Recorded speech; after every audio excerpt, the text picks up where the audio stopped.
Hello everyone, welcome back to the channel. ಎಲ್ಲರೂ ಹೇಗಿದ್ದೀರಾ? Hope ಎಲ್ಲರೂ ಆರಾಮಾಗಿದ್ದೀರಾ ಅಂತ ಭಾವಿಸ್ತೀನಿ. ನಾನು ಕೂಡ ತುಂಬ ಚೆನ್ನಾಗಿದ್ದೀನಿ. ತುಂಬಾನೇ ದಿನ ಆಯಿತು. ತುಂಬಾನೇ ದಿನ ಅನ್ನೋದಕ್ಕಿಂತ ಒಂದು 3 ಮಂತ್ಸ್ ಮೇಲ್ಗಡೆನೇ ಆಯಿತು. ನಾನು ಯಾವುದೇ ರೀತಿ ವ್ಲಾಗ್ಸ್‌ನ ಅಪ್ಲೋಡ್ ಮಾಡಿಲ್ಲ. ಬಿಕಾಸ್ ನೀವೆಲ್ಲರೂ ಯೂಟ್ಯೂಬಲ್ಲಿ ಕೇಳ್ತಾನೆ ಇದ್ರಿ, ಡೆಲಿವರಿ ಆಯ್ತಾ? ಯಾವ ಮಗು? ಏನು ಅಂತ. ಸೊ ಹೌದು.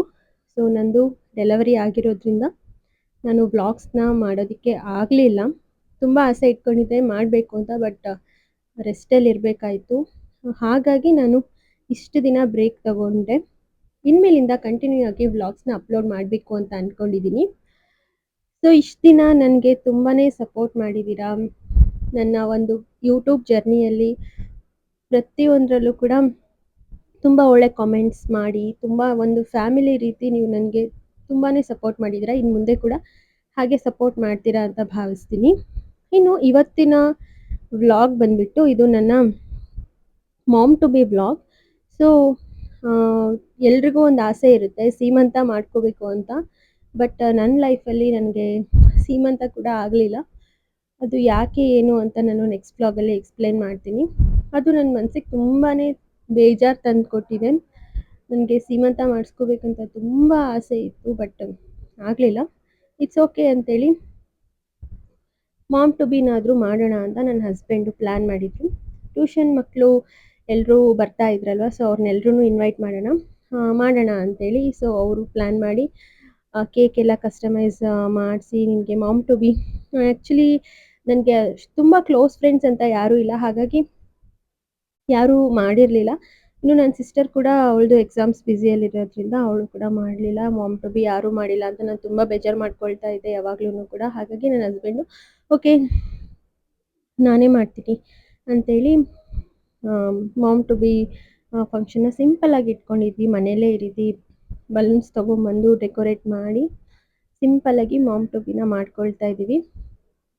ಹಾಗೆ ಫೋಟೋಗ್ರಾಫರ್‌ನ ಕೂಡ ನಮ್ಮ ಮನೇಲಿ ಕರೆಸಿದ್ರು.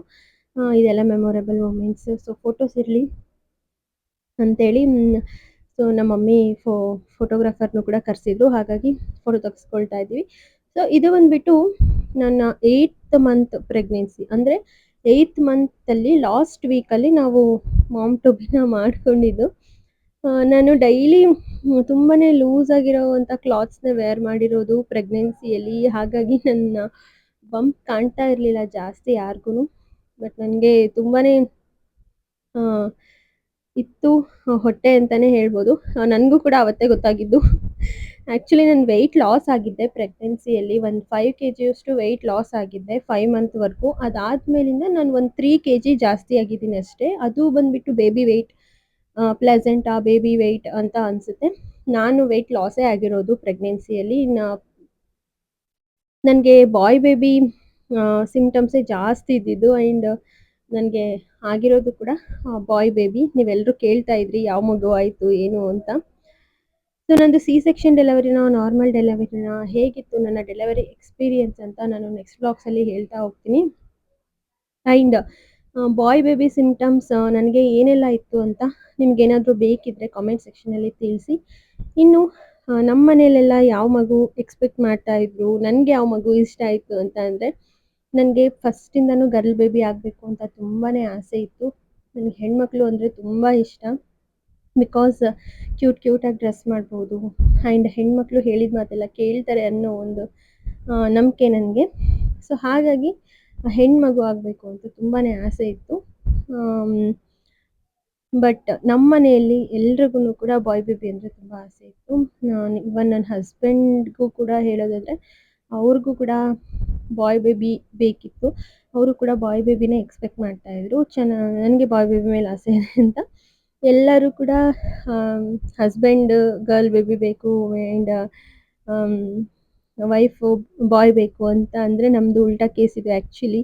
ನನಗೆ ಗರ್ಲ್ ಬೇಕಿತ್ತು, ಅವ್ರಿಗೆ ಬಾಯ್ ಬೇಕಿತ್ತು. ಆ್ಯಂಡ್ ಇನ್ನು ನಮ್ಮ ಅಪ್ಪ ಅಮ್ಮಂಗೂ ಕೂಡ ಬಾಯ್ ಬೇಬಿ ಅಂದ್ರೇ ಇಷ್ಟ ಇತ್ತು. ಫಸ್ಟಿಂದನೂ ಅವ್ರಿಗೆ ಬಾಯ್ ಬೇಬಿನೇ ಬೇಕು ಅಂತಲೇ ಇಷ್ಟ ಇತ್ತು. ಬಿಕಾಸ್ ನಾವು ಕೂಡ ನಮ್ಮ ಮನೇಲಿ ನಾನು ನನ್ನ ತಂಗಿ ಇಬ್ಬರೇ ಆಗಿರೋದ್ರಿಂದ ಅವ್ರಿಗೊಂದು ಆಸೆ ಇತ್ತು ಬಾಯ್ ಬೇಬಿ ಆಗಬೇಕು ಅಂತ. ನಮ್ಮ ಪಪ್ಪ ನಮ್ಮ ಮಮ್ಮಿ ಅಂದರೆ ಅವರು ಪ್ರೆಗ್ನೆನ್ಸಿಯಲ್ಲಿ ಯಾವತ್ತೂ ಬಾಯ್ ಬೇಬಿ ಬೇಕು ಅಂತ ಅಂದ್ಕೊಂಡಿದ್ದಿಲ್ಲಂತೆ. ಬಟ್ ನಾನು ಪ್ರೆಗ್ನೆಂಟ್ ಆದಾಗ ಅವ್ರು ಯಾಕೆ ಬಾಯ್ ಬೇಬಿ ಬೇಕು ಅಂತ ಆಸೆ ಪಟ್ಟರೋ ಏನೋ ಗೊತ್ತಿಲ್ಲ. ತುಂಬಾ ಆಸೆ ಇಟ್ಕೊಂಡಿದ್ರು. ಮಾತಾಡುವಾಗ ಎಲ್ಲರೂ ಕೂಡ ಮೊಮ್ಮಗ ಮೊಮ್ಮಗ ಅಂತಲೇ ಮಾತಾಡ್ತಾ ಇದ್ರು ಡೈಲಿ ಮನೇಲಿ. ಗರ್ಲ್ ಬೇಬಿ ಆದರೆ ನೀವು ಹೇಗೆ ಮಾಡ್ತೀರಾ, ಹೇಗೆ ಟ್ರೀಟ್ ಮಾಡ್ತೀರಾ ಅಂತ ನನಗೊಂಥರ ಬೇಜಾರಾಗ್ತಾ ಇತ್ತು ಆ್ಯಕ್ಚುಲಿ. ಯಾವುದಾದ್ರೂ ಓಕೆ, ಬಟ್ ಬಾಯ್ ಬೇಬಿ ಆಗಬೇಕಂತ ಅಂದ್ಕೊಂಡಿದ್ರಲ್ಲ, ಆವಾಗ ನಮ್ಮ ಮೈಂಡಲ್ಲಿ ಒಂದು ಥಾಟ್ ಬರುತ್ತೆ, ಬಾಯೇ ಆಗಲಿ ಅಂತ ಇವ್ರು ಅಂದ್ಕೊಳ್ತಾ ಇದ್ದಾರಲ್ಲ, ಗರ್ಲ್ ಆದರೆ ಏನು ಮಾಡೋದು ಅಂತ. ಪ್ರೆಗ್ನೆನ್ಸಿ ಇದ್ದಾಗ ಇದೆಲ್ಲ ಕಾಮನ್ ಅಲ್ವಾ. ನನಗೂ ಡೆಲಿವರಿ ಆದ್ಮೇಲೆ ಅನಿಸ್ತು, ಓ ಯಾವ ಬೇಬಿ ಆದ್ರೂ ಕೂಡ ಅಷ್ಟೇ ಎಲ್ಲರನ್ನೂ ಕೂಡ ತುಂಬಾ ಖುಷಿಯಿಂದ ನೋಡ್ಕೊಳ್ತಾರೆ, ಇದೆಲ್ಲ ನಾವು ಅಂದ್ಕೊಳ್ಳೋದಷ್ಟೇ ಅಂತೇಳಿ. ಸೊ ಇನ್ನು ನನ್ನ ಪ್ರೆಗ್ನೆನ್ಸಿ ಜರ್ನಿ ಅಷ್ಟೊಂದೇನು ಈಸಿಯಾಗಿ ಇದ್ದಿದ್ದಿಲ್ಲ.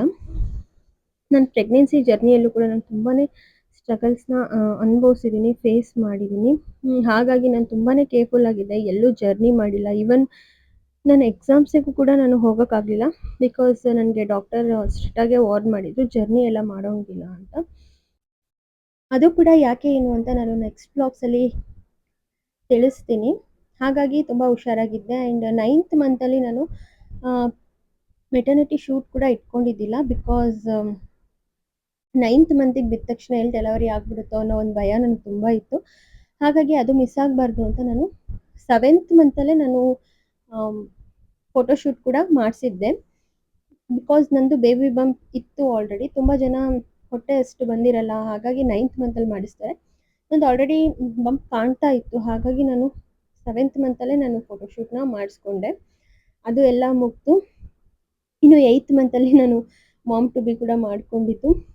9th ಮಂತಲ್ಲಿ ನಾನು ಏನೂ ಇಟ್ಕೋಬಾರ್ದು, ತುಂಬ ಫ್ರೀಯಾಗಿರಬೇಕು, ಎಲ್ಲೂ ಹೋಗಲಿಲ್ದಂಗೆ ತುಂಬ ಕಾಮಾಗಿರಬೇಕು ಅಂತ ನಾನು ಫಸ್ಟಿಗೆ ಡಿಸೈಡ್ ಆಗಿದ್ದೆ. ಬಟ್ ನನ್ನ ಕೇಸ್ ಎಲ್ಲ ಉಲ್ಟಾ ಆಯಿತು. ನಾನು ತುಂಬ ಬೇಗ ಡೆಲಿವರಿ ಆಗುತ್ತೆ ಅಂತ ಅಂದ್ಕೊಂಡ್ರೆ ನನ್ನ ಮಗ ಹೊರಗಡೆ ಬರಲೇ ಇಲ್ಲ. ಈವನ್ ನನಗೆ ಪೇಯ್ನ್ಸ್ ಕೂಡ ಬಂದಿದ್ದಿಲ್ಲ. ಆಲ್ರೆಡಿ ಡೆಲಿವರಿ ಡಾಕ್ಟರ್ ಏನು ನನಗೆ ಡೇಟ್ ಕೊಟ್ಟಿದ್ರು ಅದು ದಾಟಿತ್ತು. 1 ಡೇ ಎಕ್ಸ್ಟ್ರಾನೇ ಆಗೋಯಿತು. ನಾನು ಏನು ಅಂದ್ಕೊಂಡಿದ್ದೆ ಎಲ್ಲದೂ ಉಲ್ಟಾನೇ ಆಗೋಯಿತು. ಅದು ನನಗೆ ತುಂಬಾ ಶಾಕಿಂಗ್ ಅಂತಲೇ ಹೇಳ್ಬೋದು. ಆಗಿತ್ತು ನನ್ನ ಒಂದು ಪ್ರೆಗ್ನೆನ್ಸಿ ಜರ್ನಿ. ಸೊ ನೆಕ್ಸ್ಟ್ ಬ್ಲಾಗ್ಸಲ್ಲೆಲ್ಲ ನಾನು ತಿಳಿಸ್ತಾ ಹೋಗ್ತೀನಿ. ಇನ್ನು ನನ್ನ ಒಂದು ಡೆಲಿವರಿ ನಾರ್ಮಲಾ, ಸಿ ಸೆಕ್ಷನಾ, ಎಷ್ಟು ಪೇಯ್ನ್ಫುಲ್ ಆಗಿತ್ತು ಪ್ರತಿಯೊಂದನ್ನು ನಾನು ನೆಕ್ಸ್ಟ್ ಬ್ಲಾಗಲ್ಲಿ ತಿಳಿಸ್ತೀನಿ. ಬಿಕಾಸ್ ತುಂಬ ಜನಕ್ಕೆ ಗೊತ್ತಿರಲ್ಲ, ಫಸ್ಟ್ ಪ್ರೆಗ್ನೆನ್ಸಿಯಲ್ಲಿ ತುಂಬ ಈಸಿ ಅಂತ ಅಂದ್ಕೊಳ್ತೀವಿ, ಬಟ್ ಯಾವುದೇ ಆದರೂ ಕೂಡ ಅಷ್ಟೊಂದು ಈಸಿ ಇಲ್ಲ, ತುಂಬಾ ಕಷ್ಟ ಇದೆ. ಹಾಗಾಗಿ ನನ್ನ ಒಂದು ಜರ್ನಿ ಹೇಗಿತ್ತು, ನಾನು ಇಷ್ಟೊಂದು ಸ್ಟ್ರಾಂಗ್ ಇದ್ದರೂ ಕೂಡ ಹೇಗೆ ನಾನು ಇದನ್ನೆಲ್ಲ ಫೇಸ್ ಮಾಡಿ ಹೊರಗಡೆ ಬಂದೆ. ಆ್ಯಂಡ್ ನನಗೆ ರಿಕವರ್ ಆಗೋದಕ್ಕೇ 1.5 ಮಂತ್ ಬೇಕಾಯಿತು. ಅಷ್ಟು ಸುಸ್ತಿತ್ತು, ಅಷ್ಟೊಂದು ನನಗೆ ಕಷ್ಟ ಆಯಿತು. ಬ್ಯಾಕ್ ಟು ಬ್ಯಾಕ್ ಒಂದಲ್ಲ ಒಂದು ಪ್ರಾಬ್ಲಮ್ ಬರ್ತಾನೆ ಇತ್ತು ಆಫ್ಟರ್ ಡೆಲಿವರಿ. ನಾನು ಎಷ್ಟು ನನ್ನ ಬ್ಲಾಗ್ಸ್ನ ಶೂಟ್ ಮಾಡಬೇಕು ಅಂದ್ಕೊಂಡ್ರೂ ಕೂಡ ನನ್ನ ಕೈಲಿ ಆಗಲೇ ಇಲ್ಲ. ಸೊ ಅದು ನನಗೆ ತುಂಬ ಬೇಜಾರಿದೆ. ಇವತ್ತು ಹೇಗಾದರೂ ಮಾಡಿ ನಾನು ವಿಡಿಯೋಗೆ ವಾಯ್ಸ್ ಓವರ್ ಕೊಡಲೇಬೇಕು ಅಂತೇಳಿ ಡಿಸೈಡ್ ಮಾಡಿದೆ. ಇನ್ನು ನೀವು ನೋಡ್ತಾ ಇರ್ಬೋದು ನನ್ನ ಬ್ಲಾಗಲ್ಲಿ ನನ್ನ ಟ್ಯೂಷನ್ ಮಕ್ಕಳೆಲ್ಲರೂ ಕೂಡ ಅವ್ರ ಮನಸ್ಸಲ್ಲಿ ನನಗೆ ಯಾವ ಬೇಬಿ ಆಗಬೇಕು ಅಂತ ಅವ್ರಿಗೆ ಇಷ್ಟ ಇತ್ತು. ಅವರೆಲ್ಲ ಈ ರೀತಿ ರೆಡಿ ಮಾಡ್ಕೊಂಡಿದ್ರು.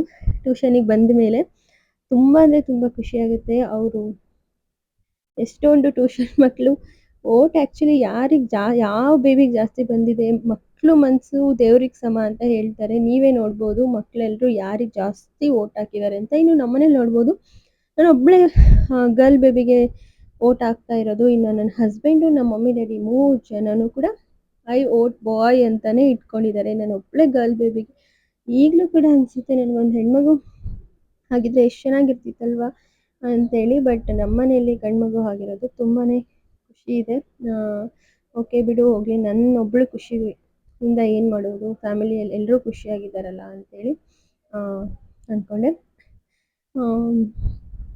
ಇನ್ನು ಟ್ಯೂಷನ್ ಮಕ್ಕಳೆಲ್ಲ ಸಂಜೆನೇ ಬಂದು ಅವ್ರಿಗೆಲ್ಲ ಯಾವ ಬೇಬಿ ನನಗೆ ಬಾಯ್ ಆಗಬೇಕಾ ಗರ್ಲ್ ಆಗಬೇಕಾ ಅಂತೇಳಿ ಅವ್ರ ಮನಸ್ಸಲ್ಲಿ ಏನು ಅಂದ್ಕೊಂಡಿದ್ರು ಅದನ್ನು ಅವರೆಲ್ಲರೂ ಕೂಡ ಈ ರೀತಿ ರೆಡಿ ಮಾಡ್ಕೊಂಡಿದ್ರು. ನನಗೆ ತುಂಬಾ ಖುಷಿಯಾಗುತ್ತೆ ಚಿಕ್ಕ ಮಕ್ಕಳ ಜೊತೆ ಏನೇ ಆಗಲಿ ಸೆಲೆಬ್ರೇಟ್ ಮಾಡ್ಕೊಳ್ಳೋಕ್ಕೆ. ಯಾಕಂದರೆ ಮಕ್ಕಳು ದೇವ್ರ ಸಮ ಅಂತ ಹೇಳ್ತಾರೆ, ಅದು ಸುಳ್ಳಲ್ಲ. ಅದು ನಿಜ ಅಂತೇಳಿ ಪ್ರೂವ್ ಆಗೋಯ್ತು ನನ್ನ ಒಂದು ಮ್ಯಾಟ್ರಲ್ಲಿ. ಹಾಗಾಗಿ ಆ, ಈ ಮ್ಯಾಟ್ರಲ್ಲೂ ಕೂಡ ಅವ್ರ ಮನ್ಸುಗಳಲ್ಲಿ ಅವ್ರು ಯಾರಿಗೆ ಜಾಸ್ತಿ ಓಟ್ ಹಾಕಿದಾರೋ ಅದೇ ನಿಜ ಆಯಿತು. ನಿಜವಾಗ್ಲೂ ತುಂಬಾ ಖುಷಿಯಾಗುತ್ತೆ. ಸ್ವಲ್ಪ ಫೋಟೋಸ್ ಕೂಡ ತೆಗ್ಸ್ಕೊಂಡ್ವಿ ನಾನು, ನಮ್ಮ ಮಮ್ಮಿ, ಡ್ಯಾಡಿ. ಆ್ಯಕ್ಚುಲಿ ಎಲ್ಲರೂ ಬ್ಲೂ ಡ್ರೆಸ್ಸೇ ಹಾಕ್ಕೊಂಡಿದ್ದಾರೆ. ಪಿಂಕ್ ಯಾರೂ ಹಾಕ್ಕೊಂಡಿಲ್ಲ. ಬಿಕಾಸ್ ಹೇಳಿದ್ನಲ್ಲ ನಾನು ನಿಮಗೆ, ಈವನ್ ಪಿಂಕ್ ಬಲೂನ್ಸು ಕೂಡ ಹಾಕಿಲ್ಲ. ಬಾಯ್ ಥೀಮಲ್ಲೇ ಇರಲಿ ಅಂತೇಳಿ ಅಂದ್ಕೊಂಡು. ಇನ್ನು ನನ್ನ ಒಂದು ಸೀಮಂತದ ಬಗ್ಗೆ ಹೇಳೋದಾದರೆ, ಸೀಮಂತನ ನಾವು ಸೆಲೆಬ್ರೇಟ್ ಮಾಡಿಲ್ಲ. ಅದಕ್ಕೋಸ್ಕರನೇ ನಮ್ಮ ಅಪ್ಪ ಅಮ್ಮಂಗೂ ಕೂಡ ಸೀಮಂತ ಮಾಡಬೇಕು ಅಂತ ತುಂಬಾ ಆಸೆ ಇತ್ತು. ಬಟ್ ಅದು ನಡೆದಿಲ್ಲ ಸೀಮಂತ. ಯಾಕೆ ಅಂತ ಅಂದರೆ, ನನ್ನ ಹಸ್ಬೆಂಡ್ ಅವ್ರ ಮನೆಯಲ್ಲಿ ಸೀಮಂತ ನಡೆದು ಬಂದಿಲ್ಲ ಅಂತೆ. ಅವ್ರ ಮನೆಯಲ್ಲಿ ಯಾರಿಗೂ ಕೂಡ ಸೀಮಂತ ಮಾಡಿಲ್ಲ. ಹಾಗಾಗಿ ನನಗೂ ಕೂಡ ಸೀಮಂತ ಮಾಡಿಲ್ಲ. ಫಸ್ಟ್ ಬೇಬಿ ಬೇರೆ ಆಗಿರೋದ್ರಿಂದ ಮಾಡಿದರೆ ಏನಾದರೂ ಪ್ರಾಬ್ಲಮ್ ಆಗ್ಬೋದು ಅಂತಲೂ ಎಲ್ಲರ ಮನಸ್ಸಲ್ಲೂ ಇತ್ತು. ಹಾಗಾಗಿ ಸೀಮಂತ ಮಾಡಿಲ್ಲ. ಸಿಂಪಲ್ಲಾಗಿ ನಮ್ಮ ಮನೆಯಲ್ಲೇ ನನಗೆ ಸಿಂಪಲ್ಲಾಗಿ ಸೀರೆ ಉಡಿಸಿದ್ರು. ಅದ್ರದ್ದು ನೆಕ್ಸ್ಟ್ ವ್ಲಾಗಲ್ಲಿ ನಾನು ಶೇರ್ ಮಾಡ್ಕೊತೀನಿ. ಸೊ ಇನ್ನೂ ಸೀಮಂತ ಮಾಡೋಕ್ಕೆ ಆಗಿಲ್ಲ ಅಂತ ನನಗೆ ನಮ್ಮ ಅಪ್ಪ ಅಮ್ಮ ಗೋಲ್ಡ್ ಬ್ಯಾಂಗಲ್ಸ್ ಕೂಡ ತಕ್ಕೊಟ್ಟಿದ್ದಾರೆ. ನೆನಪಿರುತ್ತೆ ಪ್ರೆಗ್ನೆನ್ಸಿಯಲ್ಲಿ ಸೀಮಂತ ಅಂತೂ ಮಾಡೋಕ್ಕಾಗ್ತಾ ಇಲ್ಲ ಅಂತೇಳಿ. ಗೋಲ್ಡ್ ಬ್ಯಾಂಗಲ್ಸ್ ಡಿಸೈನ್ಸ್ ಎಲ್ಲ ಆಲ್ರೆಡಿ ನಾನು ಲಾಸ್ಟ್ ವ್ಲಾಗಲ್ಲಿ ಶೇರ್ ಮಾಡ್ಕೊಂಡಿದ್ದೀನಿ. ಇಂಟ್ರೆಸ್ಟ್ ಇದ್ದರೆ ನೀವಿನ್ನೂ ಚೆಕ್ಔಟ್ ಮಾಡಿಲ್ಲ ಅಂದರೆ ಹೋಗಿ ನೋಡ್ಬೋದು. ಇನ್ನು ನೆಕ್ಸ್ಟ್ ವ್ಲಾಗಲ್ಲಿ ಬೇಕಿದ್ದರೆ ನಾನು ಇನ್ನೊಂದ್ಸಲ ಡಿಸೈನ್ಸ್ ಎಲ್ಲ ತೋರಿಸ್ತೀನಿ. ಆ್ಯಂಡ್ ಎಷ್ಟು ಅಮೌಂಟ್ ಆಯಿತು ಪ್ರತಿಯೊಂದನ್ನು ಕೂಡ ನಾನು ಆಲ್ರೆಡಿ ಡಿಟೇಲಾಗಿ ಶೇರ್ ಮಾಡಿದ್ದೀನಿ ವ್ಲಾಗಲ್ಲಿ. 4 ಲ್ಯಾಕ್ ಸಮಥಿಂಗ್ ಏನೋ ಆಗಿತ್ತು 2 ಬ್ಯಾಂಗಲ್ಸಿಗೆ. ಆ್ಯಂಟಿಕ್ ಡಿಸೈನಲ್ಲೇ ನಾನು ತೊಗೊಂಡಿದ್ದು. ತುಂಬಾ ಚೆನ್ನಾಗಿದೆ. ನೀವೆಲ್ಲರೂ ಕೂಡ ತುಂಬಾ ಇಷ್ಟಪಟ್ಟಿದ್ದೀರಾ. ಇನ್ನು ಯಾರೆಲ್ಲ ಚೆಕ್ಔಟ್ ಮಾಡಿಲ್ಲ ಅಂದರೆ ಹೋಗಿ ನೋಡ್ಬೋದು. ಇನ್ನು ನೀವು ನೋಡ್ತಾ ಇರ್ಬೋದು ಟ್ಯೂಷನ್ ಮಕ್ಕಳೆಲ್ಲ ಅವ್ರಿಗೆ ಯಾವ್ಯಾವ ಬೇಬಿ ನೀವು ಎಲ್ಲರದ್ದು ಅಬ್ಸರ್ವ್ ಮಾಡ್ಬೋದು. ಬಾಯ್ ಅನ್ನೋದೇ ಇದೆ. ತುಂಬಾ ರೇರ್. ಒಂದು 4 to 5 ಮೆಂಬರ್ಸು ಅಲ್ಲ, ಒಂದು 4 ಮೆಂಬರ್ಸ್ ಅಷ್ಟೇ ಗರ್ಲ್ ಬೇಬಿಗೆ ಓಟ್ ಹಾಕಿರೋದು. ಇನ್ನೆಲ್ಲರೂ ಕೂಡ ಬಾಯ್ ಬೇಬಿಗೆ ಓಟ್ ಹಾಕಿರೋದು. ತುಂಬಾ ಖುಷಿ ಇದೆ ನನಗೆ. ಆ್ಯಕ್ಚುಲಿ ನನ್ನ ಹಸ್ಬೆಂಡು ಇವ್ರದ್ದೆಲ್ಲ ಇದನ್ನು ಕಲೆಕ್ಟ್ ಮಾಡಿ ಶೊಕೇಶಲ್ಲಿ ಕೂಡ ಇಟ್ಟಿದ್ರು, ಯಾವ ಬೇಬಿ ಆಗ್ಬೋದು ಅಂತ. ಅದು ಮ್ಯಾನಿಫೆಸ್ಟೇಷನ್ ಎಲ್ಲರೂ ಮಾಡಿರೋದ್ರಿಂದ ಬಾಯ್ ಬೇಬಿ ಆಯಿತು ಏನೋ ಗೊತ್ತಿಲ್ಲ, ಅದು ಬಾಯ್ ಬೇಬಿನೇ ಆಯಿತು. ಆ್ಯಕ್ಚುಲಿ ಡಾಕ್ಟರು ಕಂಗ್ರ್ಯಾಟ್ಸ್ ಹೇಳಿದಾಗ ನನಗಂತೂ ಶಾಕೇ ಆಯಿತು. ಇಷ್ಟು ಯಾವ ರೀತಿ ಇದೆಲ್ಲ ನಿಜ ಆಯ್ತಲ್ಲ, ಇದೆಲ್ಲ ಸಿಮ್ಟಮ್ಸ್ ಎಲ್ಲ ಇತ್ತು, ಇದೇ ನಿಜ ಆಯ್ತಲ್ಲ ಅಂತ ನನಗೆ ತುಂಬಾ ಖುಷಿ ಆಯಿತು. ಇನ್ನು ಆಲ್ರೆಡಿ ನಾವು ಫೋಟೋಶೂಟ್ ಮಾಡಿಸ್ಕೊಂಡಿದ್ವಿ. ಹಾಗಾಗಿ ಜಾಸ್ತಿ ಫೋಟೋಸ್ ತೆಗೆಸ್ಕೊಳ್ಳೋದು ಬೇಡ ಅಂತೇಳಿ ನಾವು ಜಾಸ್ತಿ ತೆಗೆಸ್ಕೊಂಡಿಲ್ಲ. ಇನ್ನು ಮಾಮ್ ಡ್ಯಾಡ್ ಅನ್ನೋದು ಕೂಡ ತರಿಸ್ಕೊಂಡಿದ್ವಿ. ಸುಮ್ಮನೆ ಫೋಟೋಸ್ ಇರಲಿ ಅಂತೇಳಿ ತೆಗೆಸ್ಕೊಳ್ತಾ ಇದ್ವಿ. ಅದು ಬಿಟ್ಟರೆ ನನಗೂ ಕೂಡ ತುಂಬ ಸುಸ್ತಾಗ್ತಾಯಿತ್ತು. ಬಿಕಾಸ್ ಕಾಲೆಲ್ಲ ನೋವಾಗ್ತಾಯಿತ್ತು. ಲಾಸ್ಟ್ ಮಂತ್ಸಲ್ಲಿ ಆಲ್ರೆಡಿ ನಾನು ನಿಂತ್ಕೊಳ್ಳೋಕ್ಕೆಲ್ಲ ಜಾಸ್ತಿ ಆಗ್ತಾಯಿದ್ದಿಲ್ಲ. ಕಾಲೆಲ್ಲ ನೋವಾಗೋದು ಈ ರೀತಿ ಎಲ್ಲ ಆಗ್ತಾಯಿತ್ತು. ಹಾಗಾಗಿ ಫೋಟೋಸ್ ಏನು ಜಾಸ್ತಿ ಬೇಡ, ಜಸ್ಟ್ ಫಂಕ್ಷನಿಗಷ್ಟೇ ಫೋಟೋಸ್ ಸಾಕು ಅಂತೇಳಿ ಅಂದ್ಕೊಂಡ್ವಿ. ಇನ್ನು ನನ್ನ ಒಂದು ಮೆಟರ್ನಿಟಿ ಫೋಟೋಶೂಟಿಂದು ನೆಕ್ಸ್ಟ್ ವ್ಲಾಗಲ್ಲಿ ನಾನು ಶೇರ್ ಮಾಡ್ತೀನಿ, ಎಕ್ಸ್ಪೀರಿಯನ್ಸ್ ಹೇಗಿತ್ತು ಏನು ಅಂತ. ಆ್ಯಂಡ್ ನಾನು ಮೋಸ ಕೂಡ ಹೋಗಿದ್ದೀನಿ ಅದರಲ್ಲಿ. ಯಾಕಂದರೆ ನಮಗೆ ಫಸ್ಟ್ ಟೈಮ್ ಆಗಿರೋದ್ರಿಂದ ಐಡಿಯಾ ಇರಲಿಲ್ಲ. ನಿಮಗೆಲ್ಲ ನಾನು ಟಿಪ್ಸ್ ಕೂಡ ಹೇಳ್ತೀನಿ, ಯಾವ ರೀತಿ ಮೆಟರ್ನಿಟಿ ಫೋಟೋಶೂಟ್ ಮಾಡಿಸ್ಕೋಬೇಕು, ಅಮೌಂಟಿಂದು ಯಾವ ರೀತಿ ನೀವು ನೋಡ್ಕೋಬೇಕು ಅಂತ. ನನಗೆ ಅಮೌಂಟಲ್ಲೇ ಮೋಸ ಹೋಗಿರೋದು. ಹಾಗಾಗಿ ನೆಕ್ಸ್ಟ್ ವ್ಲಾಗಲ್ಲಿ ನಾನು ಡಿಟೇಲಾಗಿ ತಿಳಿಸ್ತೀನಿ. ಬಿಕಾಸ್ ತುಂಬ ಜನ ಮೆಟರ್ನಿಟಿ ಫೋಟೋಶೂಟ್ ಮಾಡಿಸೋರು ಇರ್ತೀರ. ಸೊ ನೀವು ಯಾವ ರೀತಿ ಪ್ಲ್ಯಾನ್ ಮಾಡಿಕೊಂಡ್ರೆ ನಿಮಗೆ ಅಮೌಂಟಲ್ಲಿ ಉಳಿತಾಯ ಮಾಡ್ಬೋದು ಅನ್ನೋದನ್ನು ಡಿಟೇಲಾಗಿ ನೆಕ್ಸ್ಟ್ ವ್ಲಾಗಲ್ಲಿ ಹೇಳ್ತೀನಿ. ಆ್ಯಂಡ್ ನಾವು ಯಾವ ರೀತಿ ಪ್ಯಾಕೇಜ್ನ ಸೆಲೆಕ್ಟ್ ಮಾಡ್ಕೋಬೇಕು ಆ್ಯಂಡ್ ಯಾವ ರೀತಿ ಮೋಸ ಮಾಡೋರು ಇರ್ತಾರೆ, ಪ್ರತಿಯೊಂದನ್ನು ಕೂಡ ನಾನು ನೆಕ್ಸ್ಟ್ ವ್ಲಾಗಲ್ಲಿ ಹೇಳ್ತೀನಿ. ಸೊ ಹಾಗಾಗಿ ದಯವಿಟ್ಟು ನೆಕ್ಸ್ಟ್ ವ್ಲಾಗ್ನ ನೋಡಿ ಅಂತ ಹೇಳ್ತಾ, ಇವತ್ತಿನ ಫಂಕ್ಷನ್ ಇಲ್ಲಿಗೆ ಎಂಡ್ ಆಯಿತು. ನೈಟು ಇನ್ನೇನು ಫೋಟೋಶೂಟ್ ಎಲ್ಲ ಮಾಡಿಸ್ಕೊಂಡು ಕೇಕ್ ಎಲ್ಲ ತಿಂದು. ಆ್ಯಂಡ್ ಕೇಕ್ ಬಗ್ಗೆ ಹೇಳೋದಾದರೆ ತುಂಬಾ ಬ್ಯೂಟಿಫುಲ್ ಆಗಿದೆ ಕೇಕು. ಕಸ್ಟಮೈಸ್ ಮಾಡಿಸಿದ್ದು ದಾವಣಗೆರೆ ಕೇಕ್ ವರ್ಲ್ಡಲ್ಲಿ. ಆ್ಯಕ್ಚುಲಿ ಡಿಸೈನ್ಗೆ ಎಕ್ಸ್ಟ್ರಾ ಅಮೌಂಟ್ ತೊಗೊಂಡ್ರು ತುಂಬ ಚೆನ್ನಾಗಿ ಮಾಡಿಕೊಟ್ಟಿದ್ರು, ಪರ್ಫೆಕ್ಟಾಗಿ ಬಂದಿತ್ತು. ನಾನು ಹೇಗೆ ಫೋಟೋ ತೋರಿಸಿದೆ ಅದೇ ರೀತಿ ಮಾಡಿಕೊಟ್ರು. ಇನ್ನು ಫಂಕ್ಷನ್ ಎಲ್ಲ ಆದಮೇಲೆ ಬಲೂನ್ಸ್ ಎಲ್ಲ, ನಮ್ಮ ರಾಕಿಗೆ ಬಲೂನ್ಸ್ ಅಂದರೆ ಆಗಲ್ಲ ಅಂತ ಎಲ್ಲ ಟ್ಯೂಷನ್ ಮಕ್ಕಳೆಲ್ಲ ಬಲೂನ್ಸ್ ಎಲ್ಲ ಅವರೇ ತೊಗೊಂಡೋಗಿ ಎಂಜಾಯ್ ಮಾಡಿದರು. ಇವತ್ತಿಗೆ ಈ ವ್ಲಾಗ್ನ ಇಲ್ಲಿಗೆ ನಾನು ಎಂಡ್ ಮಾಡ್ತಾ ಇದ್ದೀನಿ. ಮತ್ತು ನೆಕ್ಸ್ಟ್ ವ್ಲಾಗಲ್ಲಿ ನಿಮಗೆ ಯಾವ ರೀತಿ ವ್ಲಾಗ್ ಬೇಕಂತ ಕಾಮೆಂಟ್ ಸೆಕ್ಷನಲ್ಲಿ ತಿಳಿಸಿ. ಇನ್ನೂ ಏನಾದರೂ ಡೀಟೇಲ್ಸ್ ಬೇಕಿದ್ದರೆ ಕಾಮೆಂಟ್ ಸೆಕ್ಷನಲ್ಲಿ ತಿಳಿಸಿ, ನಾನು ತಿಳಿಸ್ಕೊಡ್ತೀನಿ ನಿಮಗೆ ಅಂತ ಹೇಳ್ತಾ ಈ ವ್ಲಾಗ್ನ ಇಲ್ಲಿಗೆ ಎಂಡ್ ಮಾಡ್ತಾ ಇದ್ದೀನಿ. So thank you so much. ಈ ವ್ಲಾಗ್ನ ಯಾರೆಲ್ಲ ಕೊನೆವರೆಗೂ ನೋಡಿದ್ದೀರಾ ನಿಮ್ಮೆಲ್ಲರಿಗೂ ಥ್ಯಾಂಕ್ ಯು ಸೋ ಮಚ್ ಅಂತ ಹೇಳ್ತಾ, ಮತ್ತೆ ಮುಂದಿನ ವ್ಲಾಗಲ್ಲಿ ಸಿಗೋಣ. ಅಲ್ಲಿವರೆಗೂ see you. Take care. Bye.